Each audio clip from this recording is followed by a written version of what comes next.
우리가 고린도 전서 7장 말씀을 오늘 보고 있습니다. 어저께 7장 1절서부터 16절의 말씀인데 우리가 새벽기도회가 없어서 못 봤죠. 우리 고린도 전서 7장의 전체적인 맥락에 대해서 함께 나누고자 합니다. 고린도서 7장을 이해하기 위해서는 고린도 전서 6장에 있는 말씀을 바르게 이해해야 됩니다. 고린도서 7장에 있는 말씀을 가지고 굉장히 여러 가지로 잘못된 해석과 그리고 사고방식을 가지고 계시는 분들이 많이 있습니다. 예를 들어서 고린도서 7장의 말씀을 보고 결혼하는 것보다 독신으로 사는 것이 하나님의 뜻에 더 온당하다, 독신을 굉장히 주장하는 그런 분들이 있고, 그런 선교단체가 있습니다. 또는 고린도서 7장의 말씀을 읽고 불신자들하고 결혼하는 것도 하나님의 뜻이다라고 말씀을 하시는 분들도 있어요. 또는 이혼을 하는 것이 마땅하다, 이렇게 말씀을 하시는 분들이 있는데, 잘못되게 그러니까 본인이 듣고 싶은 대로 듣는 거고 본인이 해석하고 싶은 대로 해석하는 겁니다. 그게 아니고요.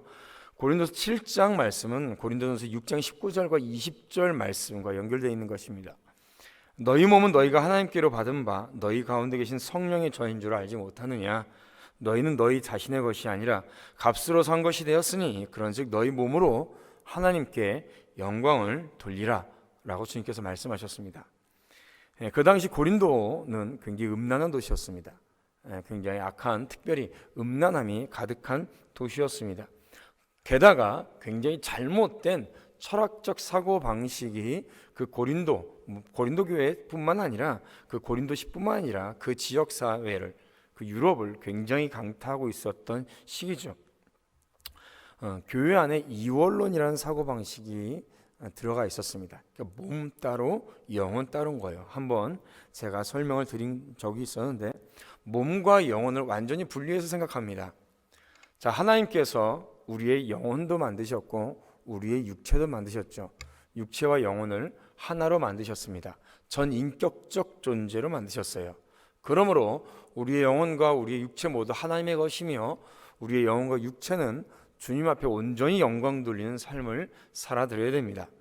그런데 이때 당시 이 지역 사회에 어떤 생각이 있었냐면 몸 따로 영혼 따로예요. 그러니까 교회에서 어떤 생각이 드냐면, 하나님은 우리의 영혼을 구원하셨다 때문에 우리의 육체로 마음대로 행해도 된다. 음란한 것을 행하든 하고 싶은 대로 해도 우리의 영혼의 문제는 전혀 상관없다. 그래서 방종, 쾌락주의로 흘러가죠. 또 하나는 금욕주의로 흘러갑니다. 뭐냐면 우리의 믿음, 하나님께서 우리를 믿음 안에서 구원하셨다. 그런데 중요한 것은 이 세상에 우리가 육체로 살아가는 모든 것들은 악하다는 것이죠. 그래서 우리의 몸을 철저하게 금욕적으로 살아야 된다. 예를 들어서 부부라고 하더라도 부부관계나 이런 거 하지 말고 교회에 나가서 기도만 해야 된다 라고 쉽게 얘기하면 그렇게 금욕적으로 이렇게 설명을 하는 사람들이 있었습니다. 다 잘못됐다라는 거죠. 다 잘못됐다는 거죠. 이런 쾌락주의나 금욕주의가 교회에서, 이원론적인 사상이 교회에서 굉장히 뿌리박히게 들어가면 가장 먼저 타격을 받는 곳이 어디냐라고 하면 성도의 가정입니다. 그래서 고린도서 6장 19절 20절 말씀을 하고 곧바로 이어지는 말씀이 뭐냐면, 그런 잘못된 가치관과 특별히 굉장히 음란한 문화가 가득한 그 지역에 있어서 하나님의 백성들의 가정의 거룩함이 굉장히 중요하다는 거죠. 그래서 이 말씀을 하고 계시는 거예요. 자, 결혼과 독신의 문제입니다. 먼저 독신의 은사라는 말은 없습니다. 성경에 독신의 은사라는 말은 절대 없어요. 무슨 은사 얘기하면 이상한 거 갖다 붙이시는 분들이 굉장히 많이 있습니다. 뭐라고 해요? 진동의 은사면 그런 거 없습니다. 부들부들 떨리고 그런 거 없습니다. 성령 충만 받으면 그 사람의 성향에 따라서 정말 고요하게 성령 충만 받는 사람이 있고요. 뭐랄까요? 굉장히 부산하게 성령 충만 받는 사람이 있고요. 하나님의 부르심과 쓰심과 그 사람의 성향에 따라서 하는 거예요. 자, 독신의 은사라는 말은 없습니다. 대부분 결혼을 안 하게 되거나 못하게 되면 그 상황이나 성향에 따라서 그것도 역시 안 하거나 못하게 되는 것이죠. 성경에 있어서 사도 바울과 같이 스스로 독신을 선택하는 분들이 있습니다. 그것은 뭐냐면 자발적 헌신이에요. 내가 결혼하지 않고 총각으로 처녀로 오직 예수 그리스도의 복음만을 위해서 내가 모든 것들을 내가 결혼도 하지 않고 바치겠다라고 한 자발적 헌신입니다. 그것이 성경에서는 스스로 고자된 자라고 말씀을 하고 있는 것이죠. 마찬가지로 이런 잘못된 이분법적인 사고방식 때문에 결혼에 대해서 부정적으로 말씀하시는 분들도 고린도전서 7장 말씀을 가지고 말씀하시는 분들이 있습니다. 그건 역시 잘못된 것입니다.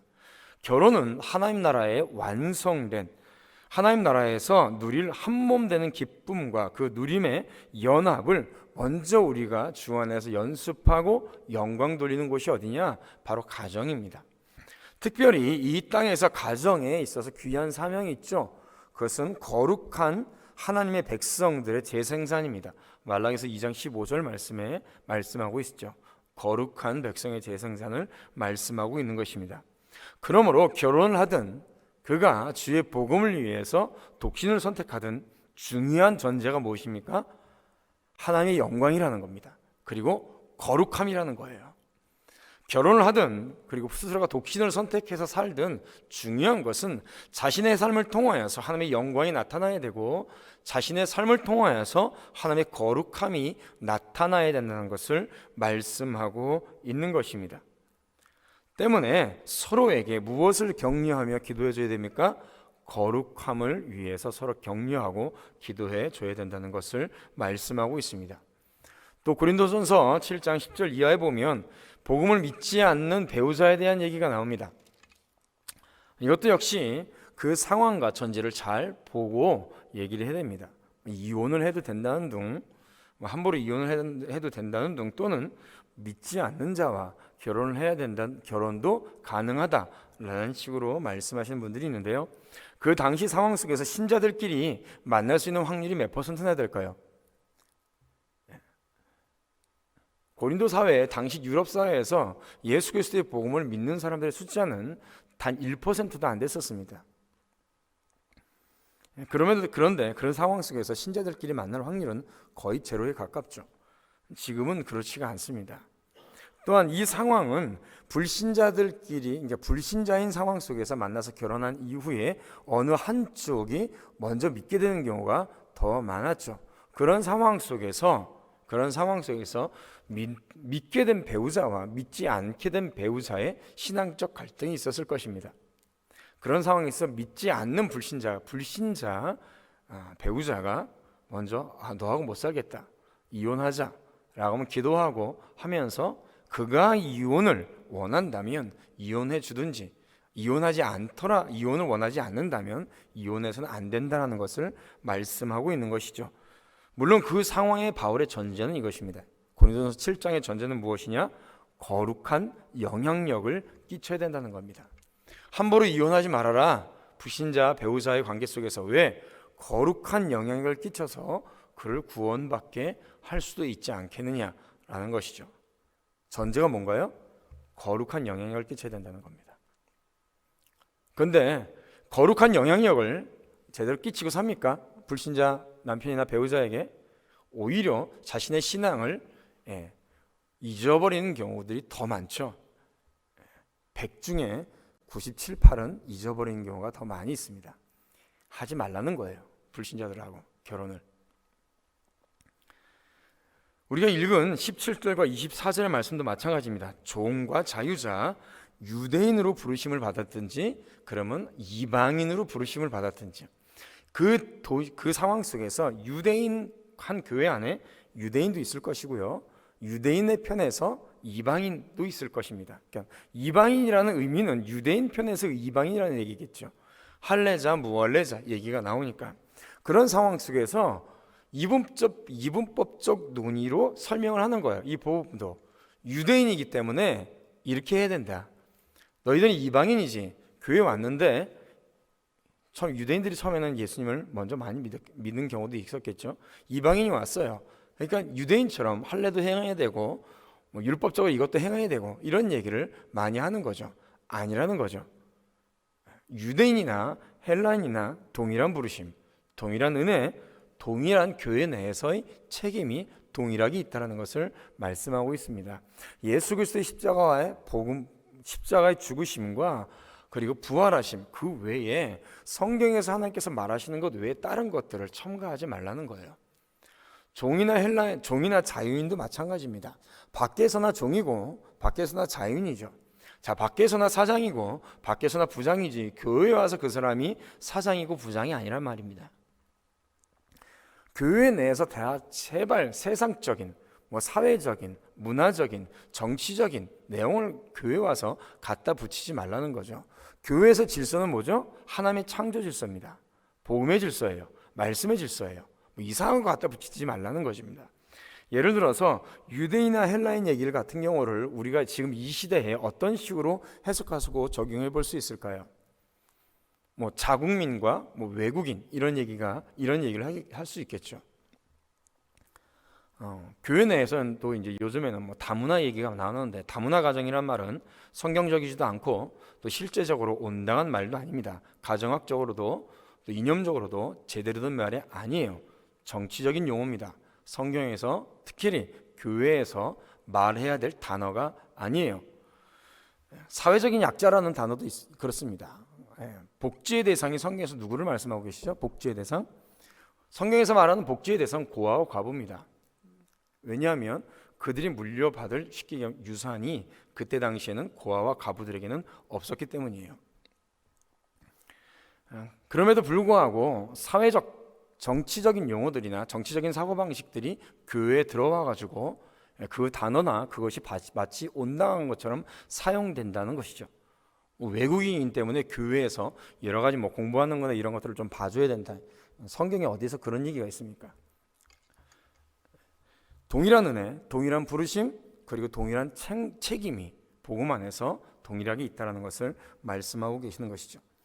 때문에 고린도서 7장의 말씀은 무엇이냐? 6장 19절과 20절 말씀을 기반으로 해서 어떤 판단이 진정으로 성경적이고 진정으로 예수 그리스도의 복음에 합당한 것인지를 너희들이 제대로 주 안에서 판단하고 그 책무를 다할 것을 말씀하고 있는 것입니다. 때문에 우리가 살아가면서 세상에서 있는 시간들이 굉장히 많죠. 그렇기 때문에 비진리고 비성경적인 그런 가치관이나 생각들이 우리를 지배하는 경우가 굉장히 많이 있습니다. 그 모든 것들을 교회 안에서 말씀을 통해서 털어버리고 하나님의 말씀의 기반으로 다시 새로워져야 됩니다.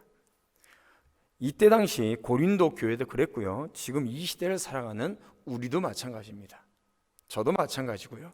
성경적이지 못하며 바르지 못한 그런 생각들이 우리의 생각을 지배하는 경우들이 많이 있다는 것입니다. 원하기는 우리가 오늘 거룩한 주일인데요, 주님 앞에 나와서 예배드리고 주의 말씀을 듣고 할 때도 그런 경우가 우리 마음속에, 우리의 생각 속에 있어요. 말씀을 들으면서 저건 아닌 것 같은데 이렇게 말씀을 생각하는 경우들이 많이 있습니다. 원하기는 우리의 판단과 우리의 생각이 성경과 예수 그리스도의 복음에 합당한 진리대로 살아가기를 축복합니다. 그것을 통하여서만이 하나님께서 온전히 영광 받으시고요, 우리가 진리를 선포하고 복음을 전하고 전도할 때 정말로 거기에 능력이 있는 것입니다.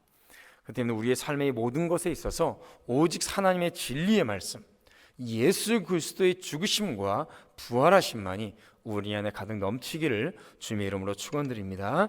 주의 영광 이곳에 가득해 우린